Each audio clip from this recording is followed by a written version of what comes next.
İmam Hadi əleyhissalamın şəhadəti ilə bağlıdır.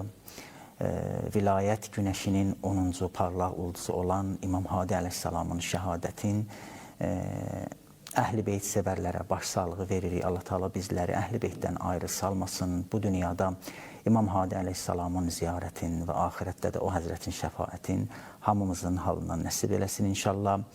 Bu mövzu ilə bağlı Cənab-ı Cətil-İslam vəl-Müslimin Ustad Eldar Əli Hüseynzadəni dəvət eləmişik. İnşallah dəyərli ustadımız İmam Hadi əleyhissalam haqqında bizə söhbət edəcək. Əzizlərimizdən xahişimiz budur ki, həmişə olduğu kimi bu gün də Mərifət Çeşməsi verilişini izləsinlər. Verilişimiz hal-hazırda canlı olaraq yayındadır. Facebookda, YouTube'da, Instagramda Mərifət Çeşməsi verilişini elə indi bu dəqiqə izləyə bilərsiniz. Ustad, siz də salamlayırıq. Axşamınız xeyir olsun, çox xoş gəlmişsiniz. Aleykümselam və rəhmətullah. Azər müəllim, hər vaxtınız xeyir olsun. Mən də salamlayıram hörmətli tamaşaçıları və İmam Əli Yənnəqi, 10-cu imamımız İmam Hadi əleyhissalamın şəhadəti münasibəti ilə başda İmam Zaman əleyhissalama və həmçinin siz əzizlərə dərin hüzünlə başsağlığı verirəm və Rəcəb ayının girişi münasibəti ilə hər birinizə təbrik edirəm. Bəli. İmam Hadi əleyhissalamın biz həyatına nəzər salsaq, çox şeyləri müşahidə edə bilərik, başqa imamlar kimi. 42 il ömür elədi, Mədinə şəhərində dünyaya gəldi və öz evində Samirrada dəfn olundu. Demək olar ki, zalim bir xəlifənin vasitəsilə zəhərlənərək, Möhtəməd Əbbasi deyirlər və ya Mu'təz Əbbasi deyirlər, zəhərlənərək şəhidlik məqamına ucaldı. Çox şey danışmaq olar İmam Hadi əleyhissalamdan. Və İmam Hadi əleyhissalama ustad biz başqa bir baxışla qərib imam da deyə bilərik. Çünki elə ki Samirriyə gəldi, kontrol altındaydı, nəzarət altındaydı. Heç kəsə icazə vermirdilər imamla kontakt yaratsın, əlaqə saxlasın, imamın yanına gəlsin, getsin. Bu yenə sözü sizə verirəm. Bismillahirrahmanirrahim. Və sallallahu ala seyyidina Muhammedin və aleyhi-t-tahirin. İcazənizlə mən bu gecəki söhbəti 3 hissədə danışmaq istəyirəm, əgər Allah fürsət versə bizə. Birincisi, Rəcəb ayının girişi ilə bağlı icazənizlə ki, İmam Hadi əleyhissalamın da elə şəhadətini Rəcəb ayının 2-si, 3-ü, 5-i nəql edirlər ki, hal-hazırda biz onun şəhadət günlərin yaşayırıq. Və hətta bəzi rəvayətlərə görə İmam Hadi əleyhissalamın təvəllüdü də bu aya təsadüf eləyir. Tarixi məlumatlardır, amma şəhadəti məşhur rəyə əsasən Rəcəb ayındadır. Və İmam Hadi əleyhissalamla bu Rəcəb ayı özü bir böyük məna daşıyan bir aydır. Elə bu bir, necə deyirlər, fürsət olsun İmam Hadi əleyhissalamın şəhadəti. Bu barədə də bir iki kəlmə tamaşaçılarımızla öz ürək sözlərimizi, həmçinin Əhl-i Beyt əleyhissalamdan gələn bəzi xəbərləri inşallah bölüşək. Əzizlər, Rəcəb ayı Ramazan ayı üçün bir girişdir. Rəcəb, Şəban və Ramazan ayları bunlar necə deyərlər, vaxtlarına dəyər verən insanlar üçün, muraqibə əhli üçün, onlar ki, vaxtlarını dəyərli bilirlər və vaxtlarda olan fürsətləri ovlamaq istəyirlər. Onlar üçün çox böyük bir önəmə malikdir və demək olar ki, günlərini sayırlar. Azər müəllim, Rəcəb ayı gəlsin və Rəcəb ayında Ramazan ayının qapısına daxil olsunlar, Allahın o ziyafət ayına. Rəcəb ayı çox müqəddəs ay və Allah təbarək və Taalanın rəhmətinin asmandan yer aləminə bəli, eniş ayıdır, yağış ayıdır. Amma bu rəhmət rəhmətdən istifadə etmək artıq bizlikdir. Faydalanmaq. Faydalanmaq. Allahın rəhməti, bəli, çox genişdir. فَإِنَّهُ غَيْرُ مَنْقُوسٍ مَا أَعْتَيْتِ Rəcəb ayının duasında oxuyuruq. Namazdan sonra olan dualar, əzizlər, unutmayın. Rəcəb ayında namazdan sonra olan qısa duanı hamımız oxuyaq. Ya mən ərcuhu li. Ya mən ərcuhu li kulli xeyr. Və amenu səxatahu ində kulli şər. Ya mən yu'til kəthirə bil qəlil. Ey o Azın Allah müqabilində ki, azın müqabilində çox verirsən. Bəli. Və istəməyənlərə də verirsən. Çünki sən verməklə səndən heç bir şey azalmır. Vazidni min fədrikə ya kərim. Fəinnəhu qayru mənqusin muhtəd. Verməklə azalmır. Ustadlardan biri yaxşı misal vururdu bu paragraf üçün. Buyurur ki, Allah öz sifətlərindən bir nümunə, kiçik nümunə bu aləmə qoyub ki, o sifətləri dərk olunsun. Necə ola bilər? İnsan bir şeyi verə azalmıyor. Verəndə azalır da. Elmi misal vururdu. Buyurur ki, Allah insana elmi bu dünyada öz neymətlərini verəndə azalmamaq üçün elmi insanlara verib. Elm nə qədər verilərsə çoxalar heç vaxt azalmaz. Ən azı azalmaz da, çoxalar ki azalmaz. Amma bu rəhmət ayından istifadə etmək bizim özümüzə qalıb. Yəni, hər kəs öz tutumu qədər bundan istifadə edə bilir. Ona görə çalışmalıyıq, tutumlarımızı böyütməliyik. Qab, hər kəsin öz qabı, zərf deyirik, zərfiyyət qab deməkdir də. O ruhu, mənəvi qab hər nə qədər olsa, Allahın o rəhmətini dərk etməkdə fəal olacaq. İnşallah Allah təbarək və təala bizim ruhumuzun zərfini, ruhumuzun qabını böyütsün və anba-an da böyütsün və Allahın bu rəhmət dəryasından sirab olmaq və bəhrələnmək hamımıza nəsib etsin. Və çox diqqətli olmaq lazımdır, hazır etmək lazımdır özümüzü bu ayda Allah təbarək və təalanın ziyafətinə. Elə bu ay özü də ziyafət aydır. Yəni, demək olmaz ki, bu ay təkcə müqəddəmədir. Bəzi ustadlardan da eşitmişəm, müqəddəmədir Ramazan üçün. Düzdür, özü özlüyündən müqəddəmə də olsa, zatən özünün dəyəri vardır. Fəziləti var. Zatən Rəcəb ayında olan ibadətlərin dəyəri vardır, bəli. Diqqət ayıdır. Və hər gün Allah təbarək və təala 7-ci asimanda bir mələk müvəkkəl edir ki, insanları Rəcəb ayında nida etsin ki, istiğfar eləyənlər varmı? Bəli. Paçlanmaq istəyənlər varmı?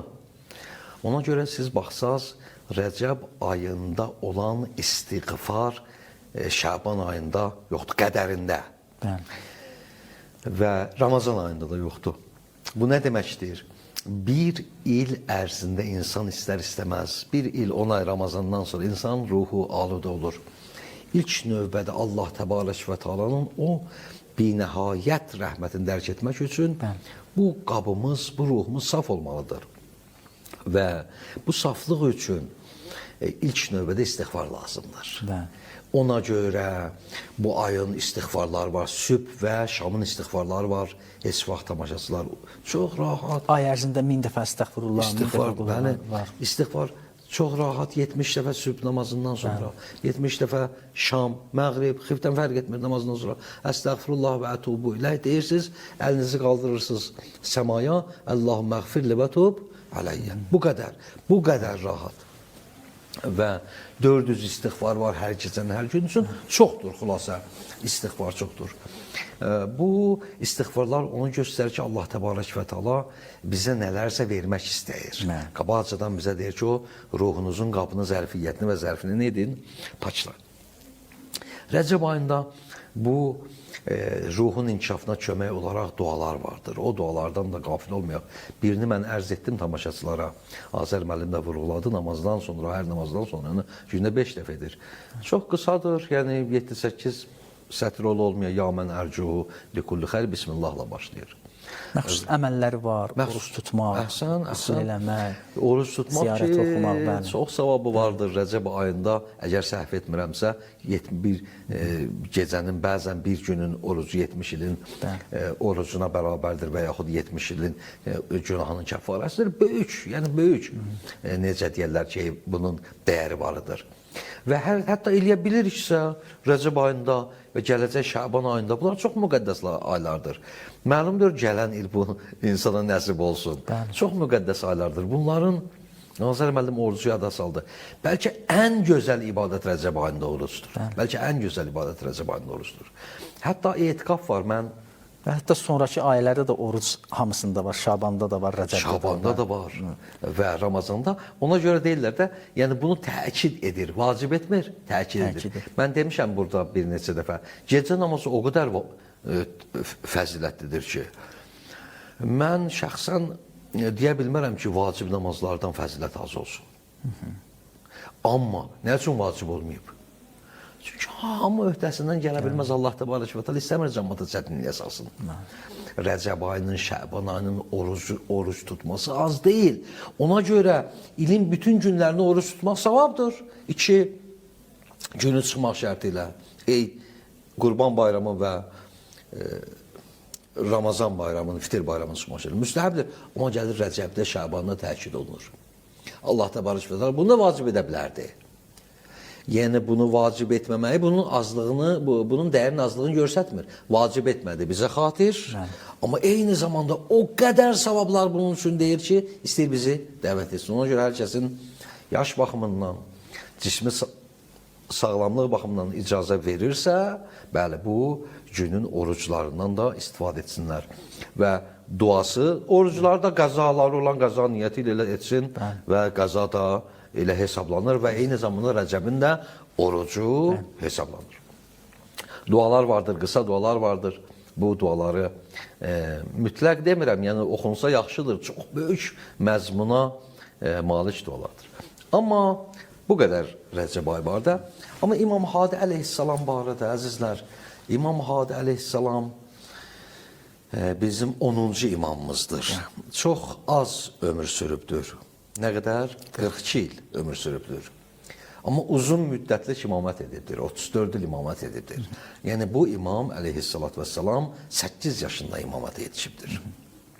Yəni cavan yaşında imamətə yetişən imamlardandır. Və atası kimi də İmam Cavad əleyhissalam kimi səhv eləmirəm. Bəli, o da 9 yaşında. O da uşaq yaşında. Bəli, 9 yaşında yetişib. Və İmam Hadi əleyhissalam Azər müəllim buyurduğu kimi və həmçinin digər imamlarımız kimi başı müsibətli və başı bəlalı olubdur.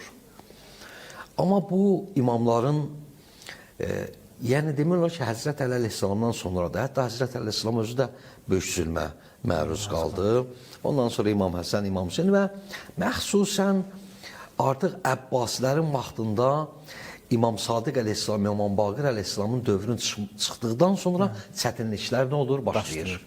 İmam Musa Qasım Zinnanda və İmam Rıza o cür sürgün oldu Xorasana, Məşədə ki, sonradan Məşəd deyildi İmamın şəhadətindən sonra. Və İmam Muhammed Təqə həmçinin sürgün oldu. İmam Hadi əleyhissalam həmçinin və İmam Əsgəri əleyhissalam həmçinin İmam Zaman əleyhissalam da qeybə getdi bunların zülmündən. Yəni, əsl Bəni Abbasın o iç üzü demək ki, açıldı və onların cinayətlərinin çoxalması başladı. Onlardan da biri İmam Hadi əleyhissalamındır ki, İmam Hadi əleyhissalam zamanənin xəlifəsi tərəfindən aparıldı Samirraya. Çünki bunlar Mədinə əhlidirlər. Mədinədə dünya gəlib İmam Hadi əleyhissalam. Orada demək ki, böyüyüb, boya başa çatıb. Amma bunlar həqiqətən orada da boya başa çatsalar, zamanənin xəlifəsi istəyib öz nəzarəti altında saxlasın və bunu bir növ hərbi bölməyə, hərbi bölgəyə bölməyə, hərbi bölgəyə göndərib ki, əskəri olan məntəqiyə və elə orada İmam Həsən Əsgəriyə də ona görə Əsgəri deyirlər ki, Samirrada hərbi bölmələr, hərbi bölgələr orada idi. İstəyirdi ki, onu ciddi nəzarət altında İmam saxlasın. İmam Hadi əleyhissalam onun övladı İmam Həsən Əsgərini əleyhissalatu vəssalamı orada saxlayıblar. Bu iki İmam Əsgəriyin də deyilir. Yəni hər ikisinin ləqəbi bir növ Əsgəridir. Samirrada olduqları üçün. Və ziyarətə gedən ki, orada ziyarət bəli, ziyarətə də gedirik. Bu günlərdə mən Azər müəllim görürəm və elə qismət oldu bu Ərbəyində digər tamaşaçılarımız kimi də çoxları da əlhamdülillah getmişlər. Samirə görürsünüz, bu gün də məzlumluqdadır Samirə. Abadlıq yoxdur. Abadlıq yoxdur, əhli təsənnün əlindədir. Yaxşı, yenə də şiələr bacardığı qədər xidmət göstərirlər, amma yenə də elə orada ağanın o siz buyurduğunuz qəribliyi, həqiqətən qəribliyi hiss olunur. Tamamilə hiss olunur Samirrada qəribliyi. Ona görə də Mirzai Qumi, üzr istəyirəm, Mirzai Naini, yenə də üzr istəyirəm, Mirzai Şirazi. Mirzalarımız çox da alimlərdən. Mirzai Şirazi öz dərsini Nəcəfdən apardı Samirraya. Mirzai da Nəcəf idi. Şeyx Tusi gəlib Nəcəfdə böyük məktəb qurmuşdu, hövzə qurmuşdu. Amma Mirzai Şirazi, Şeyx 200 il bundan qabağın alimlərindəndir.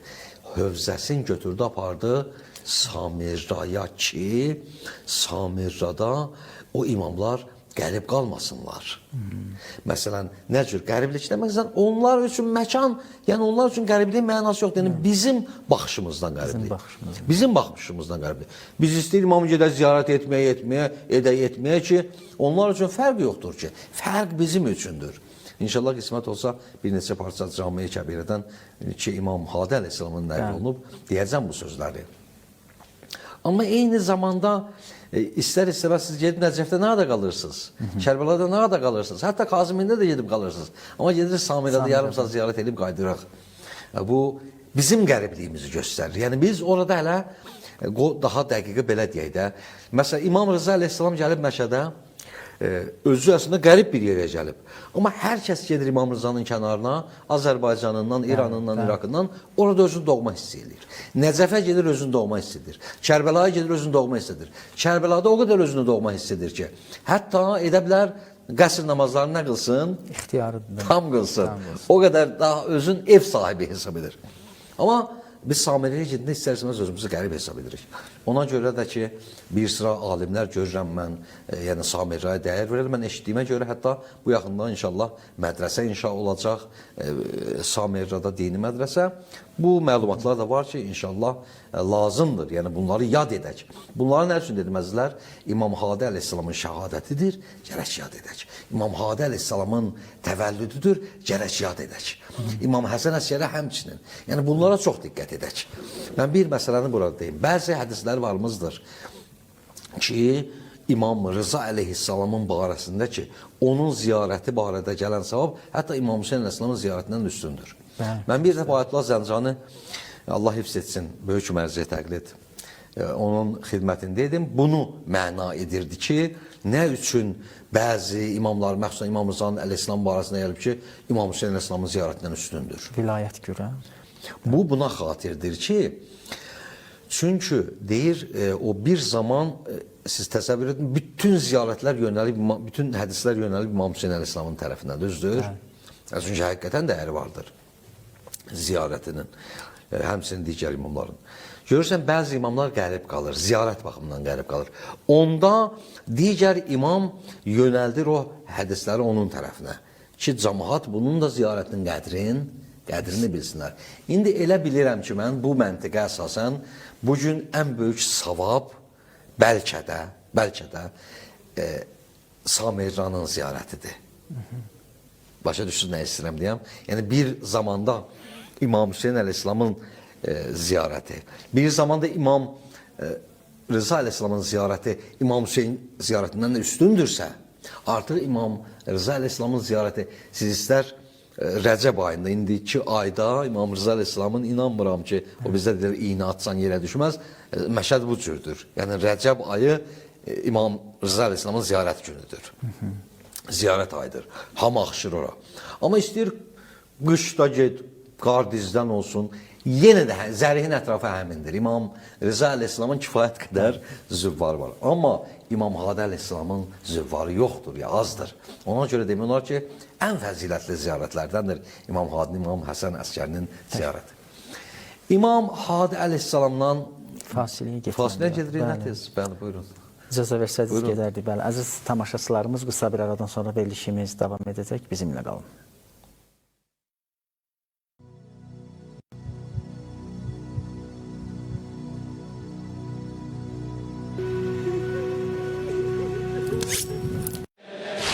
وبمصاب الهادي فاطمة عني أنا وبمصاب الهادي فاطمة عني أنا عظم الله مصابك بالصحة النادي أنا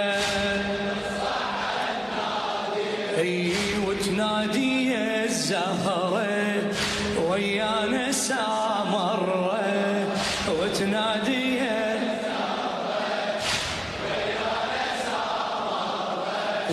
ويانا سامرة يا مسموم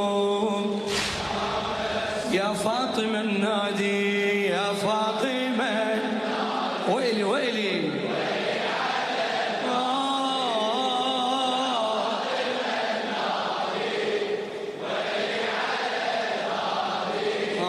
ويلي على الهادي يا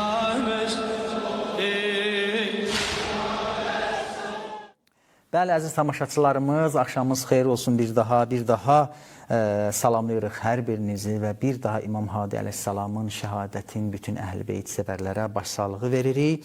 Bugünkü qonağımız Cənab Hüccətül İslam və Müslümin Ustad Eldar Əli Hüseynzadədir. Verilişimizin ikinci hissəsindəyik və əziz tamaşaçılardan bizə göndərilən, ünvanlanan suallara istəyirik cavab verək. Hörmətli tamaşaçı bir dənə bizə səs göndərib, gəlin birlikdə bu səslə qulaq asaq. Buyurun, eşidirik. Bəli. Hörmətli Azər müəllim, salam, mücəssiz. Hörmətli şeyxinə salamlayıram. Aleykümselam. Azər müəllim, istəyirəm hörmətli şeyxə bir dənə sual verəm. Çox videolarda görmüşəm ki, əsasda şia alimlər deyir ki, qadının vəzifəsi deyil, yemək pişirmək, uşağa baxmaq, ev təmizləmək, ev işlərinə məşğul olmaq. Yəni, burada ortaya bir sual çıxır ki, bəs kimin işidir onda? Əgər qadın ev təmizləməsin, uşağa baxmasın, paltar yuməsin, ev işlərinə məşğul olmasın, onda belə çıxır ki, kişi məşğul olmalıdır, həm çöldə işləməlidir, həm evdə işləməlidir, ev işlərinə məşğul olmalıdır kişi. Mən belə başa düşürəm. Hörmətli şeyx mübarək bizi başa salardı. Çox sağ olun, Allah sizdən razı olsun, Allah sizin köməyiniz olsun. Aydındır, təşəkkürlər. Bəli, Bir daha salamlayıram bütün tamaşaçıları. Ümumiyyətlə, bizim bir hökm varımızdır. Şəri hökm. Vacibdir, vacib deyil. Biri də vardır ki, yox, vacib deyil, amma lazımdır. Ailənin evdə müəyyən vəzifələri lazımdır. Yəni, ağıl bunu deyir, aqillər bunu deyir və mədəniyyətimiz bunu deyir. Amma vacib deyil. Vacib deyil, yəni nə? Yəni, qadın evdə yemək bişirməzsə kişiyə günah qazanmayıb. Qiyamətin günündə ona soruşmayacaqlar ki, nə üçün kişiyə yemək vermədin. Bu cəhətdən vacib. Bu cəhətdən vacib deyil. Amma qadın kişiyə yemək bişirməyəcək, ailəsinə yemək bişirməyəcək, kişi qalacaq ac. Ailənin dağılmasına nəticə. Ailənin dağılmasına, bəli. Ona görə bu əxlaqi nöqtələr və hətta əxlaqi nöqtələrdən də daha yuxarı. Mən dedim, lazımdır. Bəli. Amma hər şey ki, vacibdir deyəndə, biz deyirik ki, məsələn, siz baxın, əziz sual verən qardaşım, sizə də vacibdir ki, xanıma nəfəqə verəsiz, artıq bir şey vacib deyil. Yəni nə? Məskəni vermirsən, hətta kirayədə də olsa ev yoxdur. Bir dəst paltarın vermirsən ildə, indi bir dəst, iki dəst, üç dəst müəyyən fəsillərlə. Yeməyin də normal verirsən. Bugün bacısının evinə getmək istəyir, aparmaya bilərsən. Atasının evinə də getmək istəyir, yenə də aparmaya bilərsən. Nəinki qarşısını alasan, qarşısını almıyorsan, aparmaya bilərsən. Sənin vəzifən deyil, onu aparasın atasının evinə. Vəzifə yəni vacib deyil sənə. Amma haqqın da yoxdur qarşısını alasan, çünki siləyirəm vacibdir. Və yaxud getmək istəyir rəfiqələri ilə xanım gəzintiyə. Eləyə bilərsən, xərcini verməsin. Allah eləməsin, ağır xəstəliyə düçar olur, elə bilərsən, müalicə elətdirməyəsən. Diqqət edin, normal müalicələr kişinin boyunda nəfəqədir. Amma ağır müalicədir, kişinin ötəsindən də xaricdir, vacib deyil. Vacib deyil. Amma lazım da deyil. Yəni əxlaqi cəhətdən deyirsiniz də. Həm əxlaqi cəhətdən, həm də deyirəm əxlaqi deyirəm. Yəni, bəli, ürfi cəhətdən, ağlı cəhətdən lazım da deyil.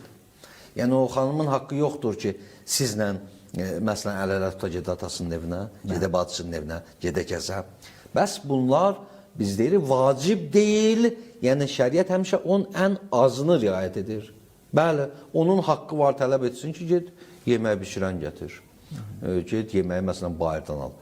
Amma bu qədərdir ki, yəni ona vacib olanlar qədər, yəni ona bu vacib deyil yemək pişirməmək. Hətta övladını saxlamamaq da ona vacib deyil. Çünki övlad sizindir, övlad kişinindir əslində. Kişinin öhdəsindədir belə deyə saxlamaq. Amma eyni zamanda təbii ki, heç Allah eləməsin, lazım olanda ayrılanda heç uşaq, ana uşağın heç atasına göstərmək də istəmir, o qədər mənimsəyir. Bəs məlumdur ki, bunlar zəruridir və əqli baxımdan hər kəs öz işini görməlidir. Amma bir dənə məsələ. Qadın evin işini görməlidir, yəni nə etməlidir? Mənim yadımdadır Azər müəllim, mən bunu belə başımıza gələn həyatda gördüyümüzdən danışaq. Azərbaycan mədəniyyətinə uyğun. Bir nəfər var idi, müəyyən rayonun kəndlərindən idi. Mənə deyirdi ki, olsa bir mənim üçün məsələn evlənməyə münasib rayon yerindən münasib bir halal süt əmmiş bizdə deyərlər bir qız olsa, amma şərti var idi.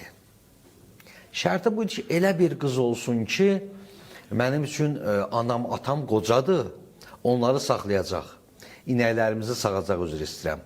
Ondan sonra inəyin tövləsində filanlı. Dedim, axı sən kəniz alırsan, bilmirəm, sən qul alırsan, fəhli alırsan, kəniz qulu da belə işlətməzlər. Bu iş nəinki vacib deyil, də haramdır. Olmaz bu. Bəli, gətirəsən qaynata qaynananın ehtiram lazımdır, xidmət lazımdır öz yerində. Amma gətirəsən, onu bir fəhlə kimi evdə işlədəsən və ondan fəhləlik tələb edəsən, bu şərən icazəlidir. Usta, Quranda gözəl bir ayəmiz var. Mümkündür bir xanım evdə yemək bişirməyə, ya paltar ütüləməyə falan bəsməkən, amma bir şey xanıma vacibdir. O da litəskunu iləyha. Yəni evdə aramlığı bərpa etmək, huzur şey eləmək evdə. Tamamilə doğrudur. Qadın onun üçündür, kişi onun üçündür. Yəni hər ikisi bir-birinə sükunət verməlidir, bir-birinə o aramlıq verməlidir. Təşəkkürlər. Bəli, növbəti bir səs də var. Gəlin ona da qulaq asaq. Maşallah, axşamınız xeyir olsun. Axşamınız xeyir olsun. Mən bu suala belə bir sualım var. Amma əlimizdə telefonda nur təfsiri var. Orada təfsir oxuyuruq. Misal üçün, Kövsər surəsinin təfsirini oxuyuruq. Orada məsələn qeyd olunur ki, Kövsərdən məqsəd ta başlanır. Kövsərin təfsir edirlər.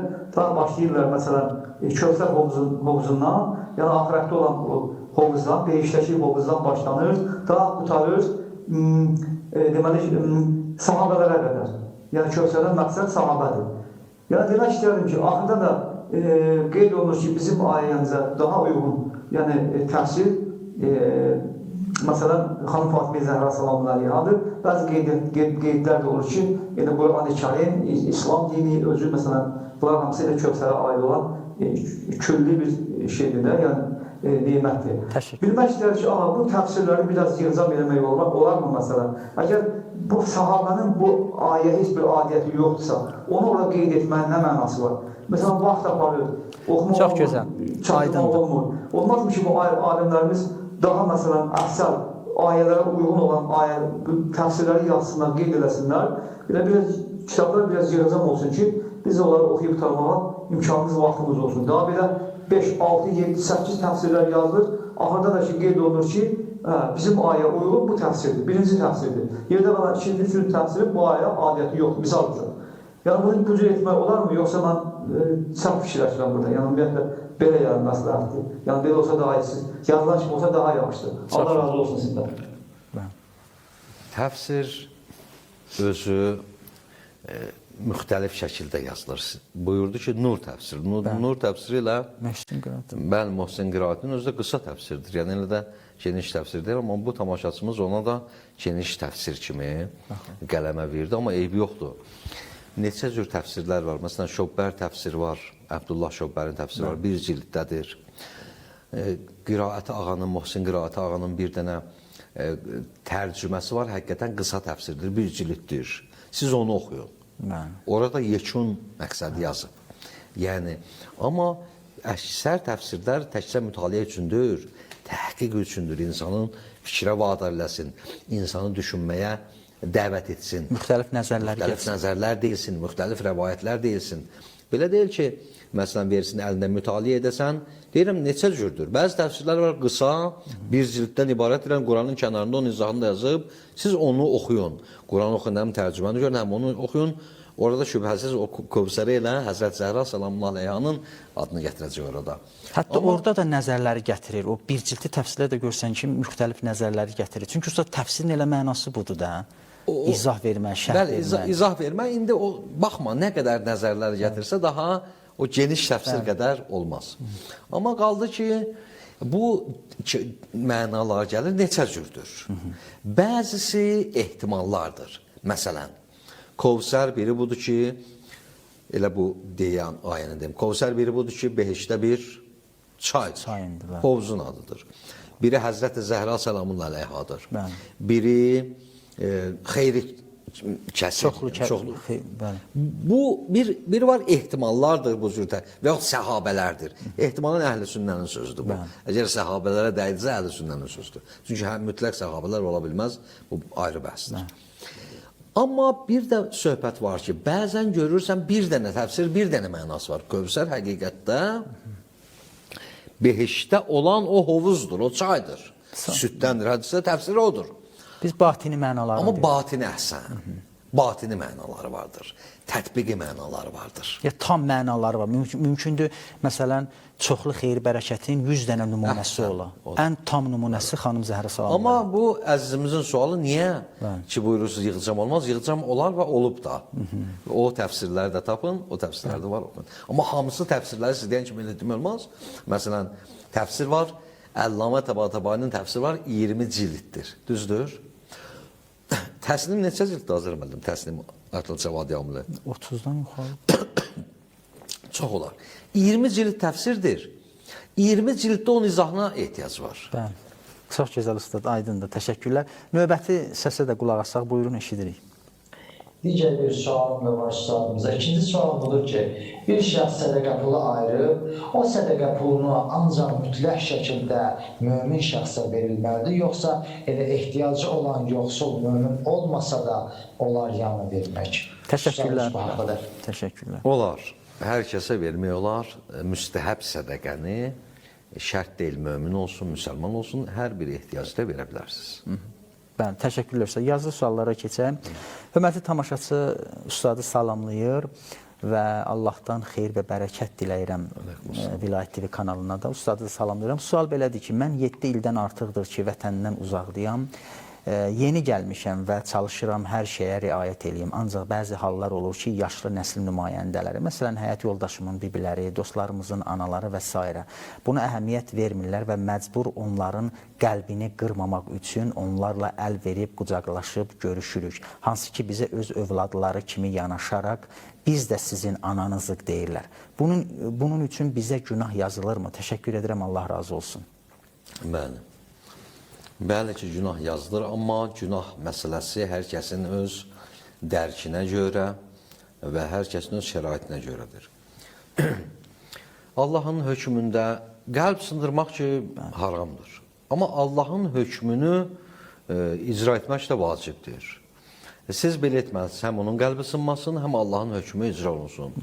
İndi bir dəfə bunu etdiniz və günah da etdiniz, ikinci dəfə başa salın ki, ay ana, ki, məni özü övlad bilirsən. Bu, Allahın dini buna icazə vermir. Deyirsən, mənim anamsan, amma mən sənə toxuna bilmərəm. Bunu başa salsın. Nəinki başa salmaq olmur. Biz demirik, utanırıq, adını qoyuruq ki, başqasının qəlbi sınır. Aç bir dəfə de ki, sən mənim anam qədər də səni sevirəm, amma anam deyilsən mənim.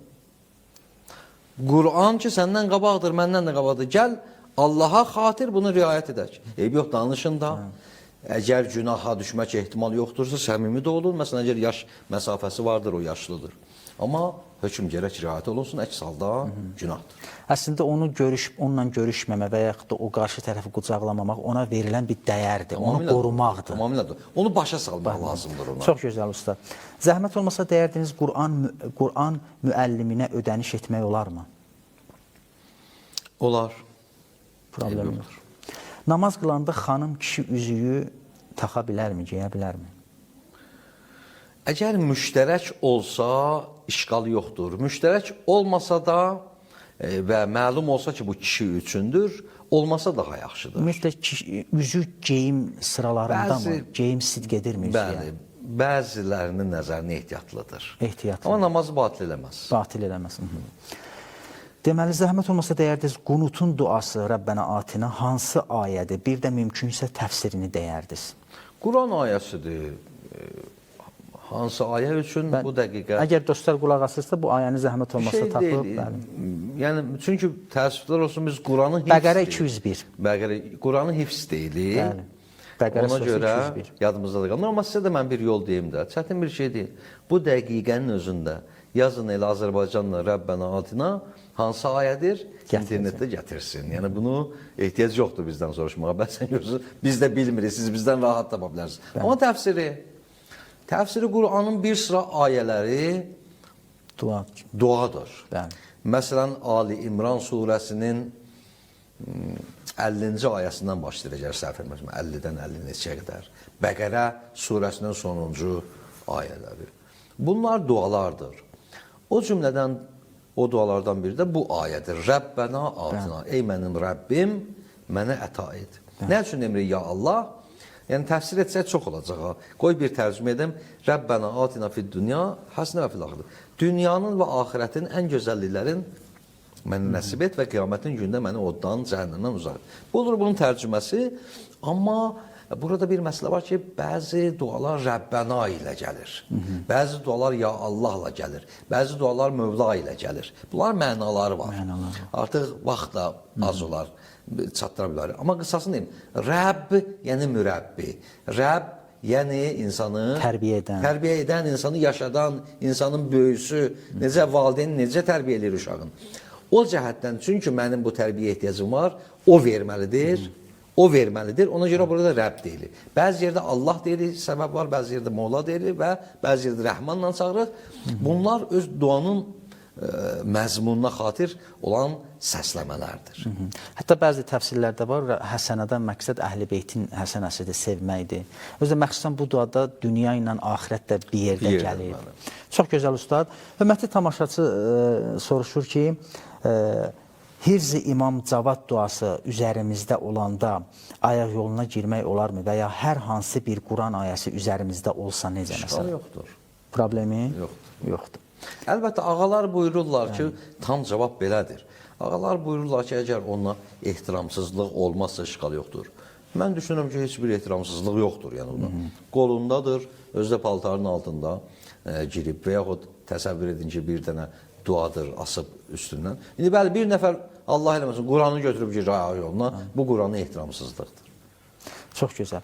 Ustad, şor su deyirlər, onunla, ya məsələn, duzlu su ilə dəstəmaz almaq olarmı? Məsələn, dəniz suyu. Su dupdurudur, amma duzludur. Bəli, eyb yoxdur, muzaf sayılmır. Muzaf sayılmır, təşəkkürlər. Deməli, zəhmət olmasa dəyərli Səhifə Səccadiyənin hansı duası şəfa üçündür? Şəfa üçün deyəndə nəinki şəfa üçün yazılır. Səhifə Səccadiyənin duası ki, 54 duadan ibarətdir Səhifə Səccadiyə və bəzən də mulhaqat var, əlavələr var. Məsələn, 15 münacat və yaxud həftənin duaları əlavə olunub. Bu duanın Səhifə Səccadiyənin oxuması dualardır bunlar, əvvəla. Dua deyəndə bizdə tez ruqa yadlarına düşür. Yəni, yaz ver, necə ki o tabletkanı, kapsulanı verirsən, atır, düzəlir. Bizdə də öyrəşiblər, təəssüflər olsun. Biri qorxdu, bir dənə bir şey qələm vur. Biri bədnəzər. Xeyr, bunlar deyil. Bunların təsiri bəlkə oxunan duaların yanında 1% da deyil. 1% da deyil. Uşağınız qorxur, uşağınıza göz dəyir, vardır bədnəzər. Bir sədəqə çıxardın uşağınız üçün. Tez getməyin bu şeylərin üzərinə. Amma dua həmişə, ümumiyyətlə, yəni duadan naümid olan bir növ Quran-ı Kərimdən istifadə olunur ki, hətta kafirlik həddindən günahı var. Dua lazımdır.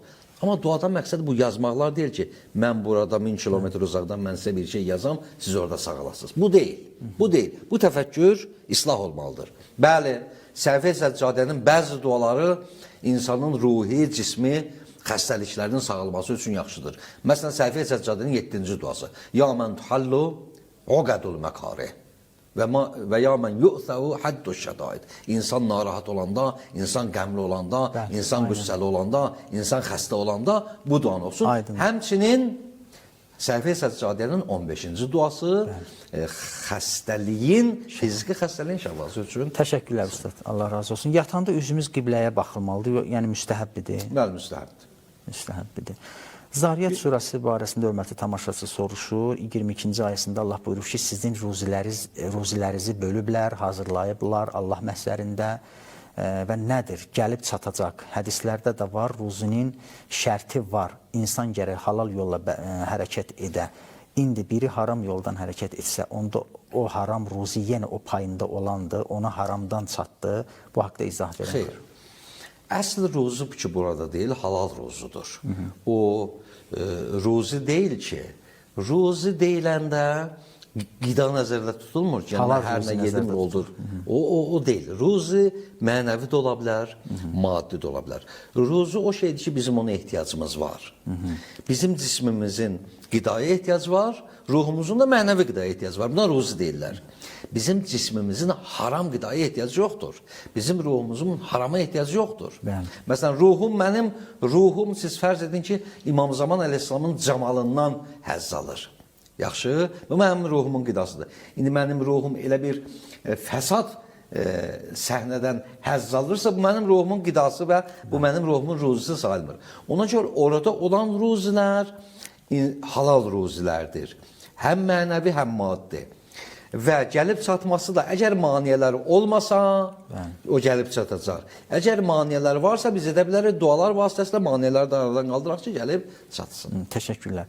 Mən bir dəfə günahımı tərk eləmişdim, etmək üçün bir dəfə and içmişdim. Sonra isə nəfsimə məğlub olaraq eyni günahı təkrar elədim. O dəfə mən and pozmağa görə dində kəffar olduğunu bilmirdim, xəbərim yox idi. Sualım belədir ki, bu cür bilmədən and içməyə görə kəffarə varmı, zəhmət olmasa? Əgər Allaha and içmisinizsə, demişsiniz ki, Allaha and olsun, daha da bir bu günahı etməyəcəm, Allaha and olsun, daha bu pis işi etməyəcəm, andınızı sındırmışsınızsa, hətta o zaman bilməsəniz də ki, kəffarəsi yoxdur, gərək kəffarəsini verəsiniz. Yəni, hökmü bilməsə belə, yenə verməlidir kəffarə.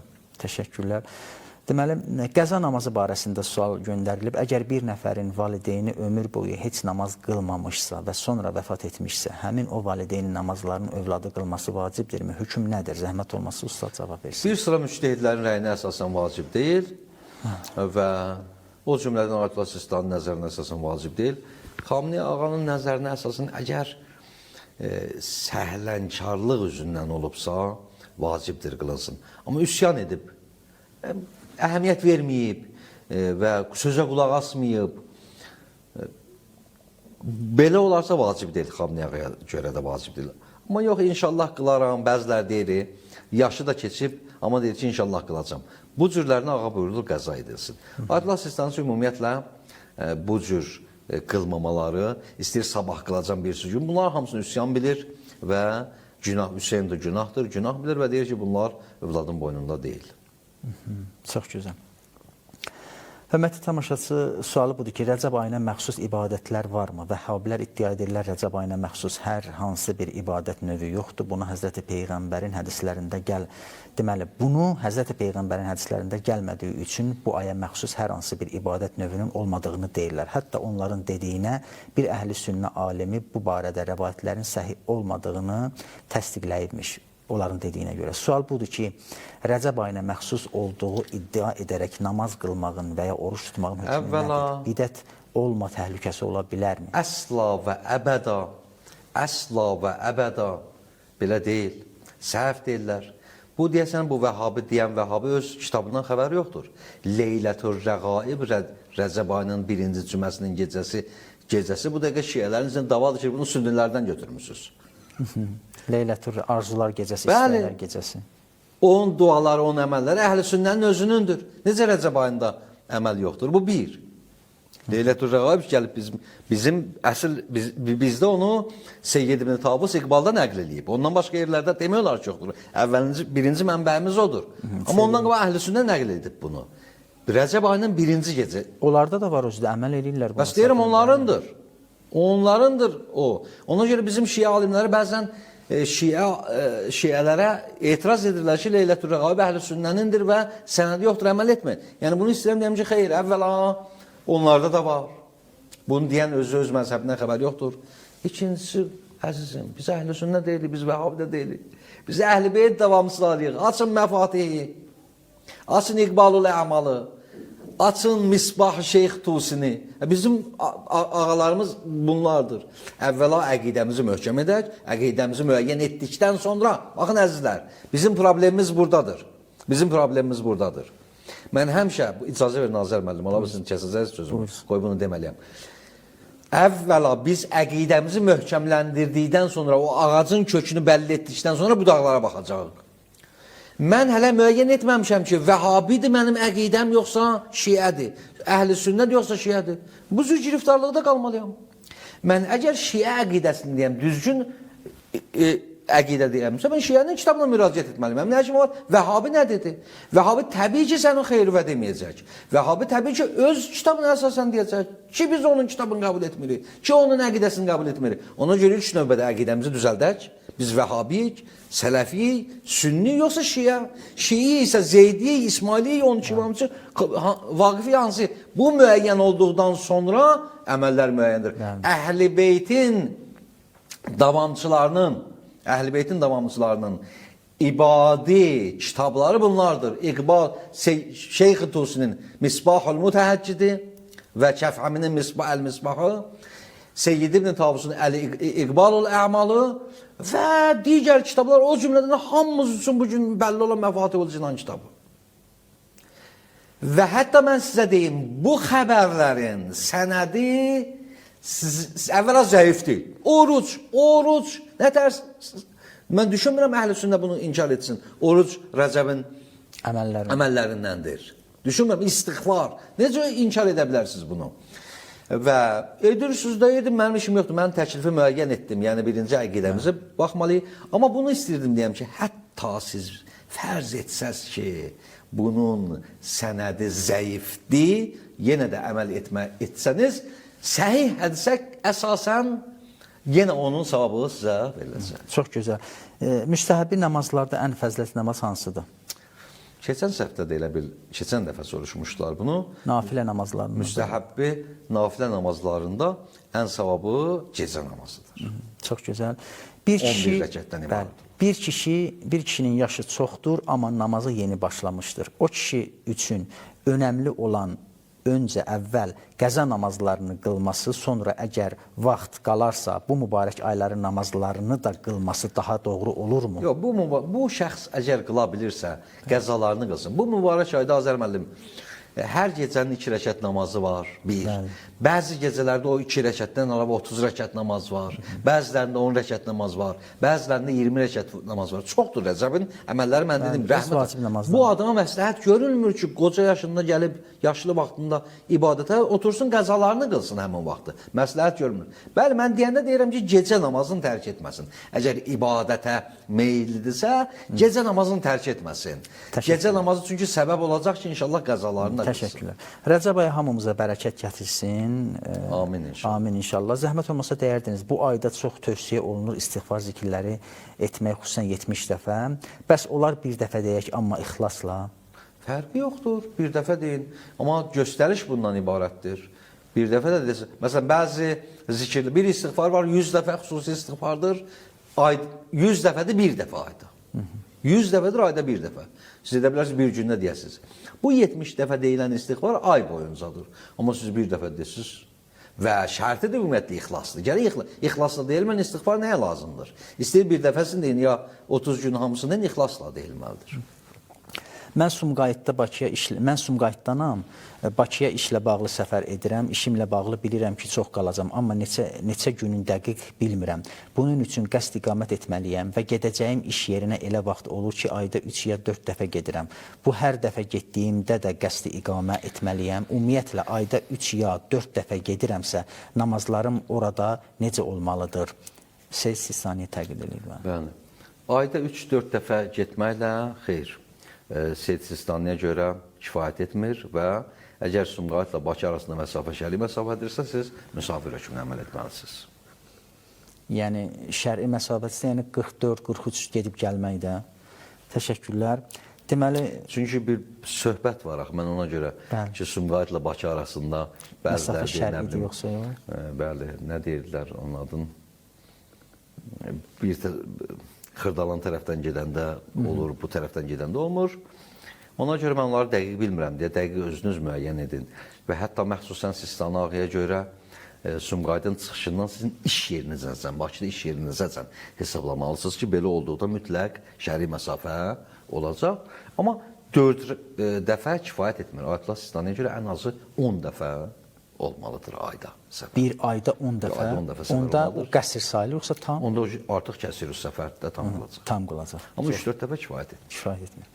Bəhçət ağanın kitabında oxumuşuq ki, xiftən namazının fəzilət vaxtı şam namazından təqribən 1 saat yarım sonradır. Lakin çox vaxt eşidirik ki, bu müddət 1 saatdır. Görünür, qış mövsümündə təqribən 1 saat yarım, yayda isə 1 saat fasilə olur. Bu belədirmi? Bəli, düzdür. Bu belədir ki, saat müəyyən etmək olmur Azər müəllim. Məsələn, biz deyirik ki, baxın, biz deyirik ki, azanla, sübh azanı ilə günəş çıxanmanın arasında adətən 1 saat yarım vaxt var. Bəzi yerlərdə 4 saat, 5 saat vaxt çəkir. Əgər mübaliğə deyilsə. Yəni, sübh azanı ilə günəş çıxan. Buna hər yerdə, hər məntəqələr üçün əvvələ ayrıdır və fəsillərlə fərq edir. Bəzən 50 dəqiqə ola bilir, 1 saat ola bilir. Əsl budur ki, gün batan tərəfdə olan qırmızılıq aradan geçsin. Haçan aradan geçsə artıq o zaman işa namazının fəzilətli vaxtı başlayır. Və şam namazının, məğrib namazının fəzilətli vaxtı qurtarır. Çox gözəl. Deməli, hər birinizi salamlayıram, hörmətli tamaşaçı yazıb. Mən sabah işləmək üçün səfərə çıxacağam. Yaşadığım məmləkətdən o qədər uzaqlaşacağam ki, namazım şikəsti olacaq. Hazırda, bəli, biiznillah qəza oruclarımı tuturam. Səfərim ən azı 10 gün davam edəcək. Axşamlar da olsa, axşamlar da ola bilsin ki, evə qayıdım. Namazımın və orucumun qaydasının nizamını Əhl-i Beytə xatir izah etməyinizi rica edirəm. Namazınız qəsirdir, orucu tuta bilməzsiniz. Bəli. Axşamınız xeyir olsun, hörmətli tamaşaçı yazıb. Mən burada Azərbaycan icazə edirəm. Əgər bu işiniz həmişə davam edəcəksə, məsələn, ən azı 1 il davam edəcək, bilirsiniz. O zaman 1 həftədən sonra siz edə bilərsiniz namazınızı tam qılasınız, orucu da tutasınız. Əgər bu şərtlə ki, bu ki, deyirsiniz, səfərə gedirəm, ən az o. Amma mən düşündüm ki, 10 günlük səfərdir bu cəmi və 10 gündə də evə gələcək. Siz müsafirsiniz və edə bilməzsiniz, oruç tutasınız və namaz da qəsirdir. 10 gün qalacaq da. Deyir, evə qayıdacağam. Elə bir söz dedi. Ən azı 10 gün davam edəcək. Bir yerdə qalsaz, heç. Gedib 10 gün bir yerdə qalsaz, orada qaldıqdan sonraki 10 gün heç yerə çıxmayacaqsınız. Yəni 10 gündən məqsədimiz 240 saatdır. 240 saat. Orada qalacaqsınızsa, qəsd iqamət deyirlər. Yəni qalmaq niyyəti etdikdən sonra siz orucu da tuta bilərsiniz və namazınız da tamdır. Oruc yəni vacibdir orucu ya müstəhəb? Fərq etmir, qəza orucu, müstəhəb. Çox gözəl. Deməli, axşamınız xeyir olsun, hörmətli tamaşaçı yazıb. Mənim sualım belədir ki, gecə namazı niyə bizim Peyğəmbərə vacibdir? Vacib oldu. Çünki Allah Təbarək və Təala Peyğəmbəri xüsusi bir məqam verməli idi. O, Məhmud məqamıdır. O Məhmud məqamının yolu gecə namazından. Bəndəli yolun. Bəli, gecə namazından keçir. Və o Məhmud məqamında buyururlar, elə bir məqamdır ki, biz yalnız deyirik, bütün Peyğəmbərlər qiyamətin günündə Peyğəmbərin o məqamına ehtiyacı olacaq və şəfaətul kubra deyirlər. Böyük şəfaət məqamıdır ki, bir başqa bir aləmdir. Yəni dediyimizlə məlum olmur. Bütün peyğəmbərlər gəlib o məqama təvəssül etməlidirlər. Onun yolu gecə namazından keçir.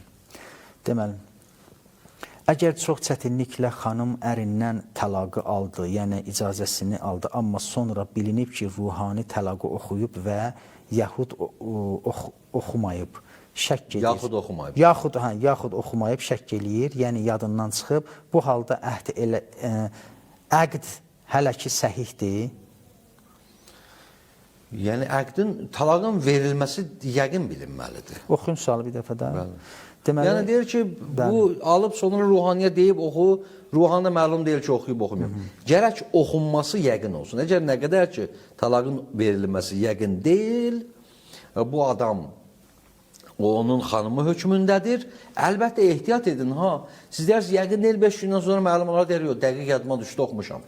Ən azı ehtiyat yeri var. Bu yerdə ehtiyat edin və gedin təzədən oxuturun. Təzədən oxuturun. Yəni təzədən oxuturmamın bir problemi yoxdur. Heç bir problem yoxdur. Təzədən oxuturun və iddə gözləyin. Çünki ehtiyatdır. Bəli. Çox gözəl ustad. Allah razı olsun. Təşəkkürlər. Bəli. Ustad, İmam Hadi əleyhissalamla bağlı dediyiniz bir... Bəli. Bir dənə səs var. Səsə qulaq asaq. Bəli. Buyurun, eşidirik. Səsi dinləyək. Allah salam versin, mərhaba xeyir olsun, dəyərli ustadlar, hər bir salamlayıram. Rəcəb günləri də mübarək inşallah. Ustada belə bir sualım var. Bir nəfər Kama şoförüdür, həmişə reysə gedərdi, yük gətirmə gedərdi. Ayda məsələn 5 dəfə, 10 dəfə, 20 dəfə, elə olurdu, elə bütün ayı bir arada gedib özünü çörək qazanardı. İndi bir dənə dükan açıb oturub dükanda həftədə 2 dəfə gedir. Da indi o həftədə 2 dəfə yox, daha doğrusu ayda 2 dəfə, 3 dəfə, 4 dəfə gedir, çox getmir. O misafir hökmündədir yoxsa yox? Xahiş edirəm bu haqda bizə məlumat verəsiniz. Allah kömək olsun, sağ olun. Bəli. Əgər bu ayda 3 dəfə, 4 dəfə ki gedir, uzun səfərlər edirsə, yəni məsələn biri var ki, rayondan gedir, yaxın bir yerə qayıdır, ona deməzlər ki, bu yolun sürücüsüdür. Amma xeyr, uzun səfər gedir, məsələn, rayondan gedir, məsələn, Bakıya bir gündə orada qalır, yükü götürür, gəlir, bu elə kəsir o səfər sayılır. Hansı müştəhid nəzərinə? Bütün müştəhid? Bütün müştəhidlər nəzərinə. Çox gözəl. Deməli, həyat yoldaşım mənim Hətta Ayətullah Sistani, Ayətullah Sistani artıq burada ayda 10 dəfə ehtiyac yoxdur. Nəyə görə? Fərqi var. Vaxt verməz üçün inanmıram, mənə vaxt verəz, izah edəyəm, vaxt azdır. Yəni, bu sürücülərin fərqi var işçilərlə. Bu sürücüdür. Yük aparır, yük gətirir. Bu ola bilsin, ayda bir dəfə çıxsın. Amma uzun səfər etsin. Və yaxud bu, əzizimiz deyən kimi, ayda 4 dəfə çıxır. Məsələn, deyək ki, Cəlilabad, Bakı, ayda 4 dəfə çıxır, kifayətdir. İşi səfərdir də ona görə. Amma bu, yalnız o səfərlərdə, kəsir-ü səfər hökmündə deyil, Ayətullah Sistaniyə görə. Yalnız o səfərlərdə namazı tamamdır. Tamamdır. Yalnız o səfərlərdə. Sonradan geçsə məşədə namazı nədir? Qəsirdir. Amma fərq edir Ayətullah Sistani nəzərinə kəsir-ü səfər. Kəsir-ü səfər ki, ayda 10 dəfə getməlidən azı, o vəssalam. O hara geçsə, namazı tamamdır. Namazı tamamdır. Çox gözəl. Deməli, həyat yoldaşım mənə məcbur edir ki, get pul qazan, gətir. Onun icazəsi olmadan tələq oxutura bilərəmmi? Xeyr. Təlaq yalnız kişinin icazəsi olmalıdır və bir də ki, başqa bir yolları vardır da, indi məcbur edir, get pul qazan, məsələn, sən getmirsən. Deyə bilmərəm, yəni mən yoxam o problemisində. İki adil şəxs olmadan mənim öz həyat yoldaşıma təlaq verməyim icazəlidirmi? Xeyr. Çox gözəl, aydındır, təşəkkürlər. Çox qısa bir dua ilə verilişimizi. Allahümmə salli ala Muhammed. Allah and veririk bu gecələrin və günlərin hörmətinə. Özü bu ayın rəhmətindən bizi nəhayət dərəcədə bəhrələndirsin inşallah. Təşəkkürlər Ustad, Allah razı olsun. Əziz tamaşaçılarımız, bugünlük bu qədər. Özünüzə yaxşı baxın. Gələn verilişdə görüşmək ümidi ilə sağ olun, salamat qalın.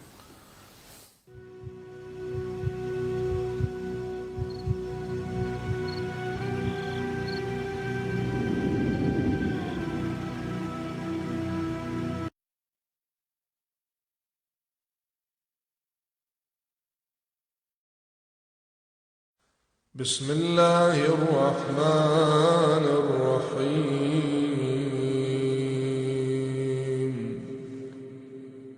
اللهم وصل على محمد وآله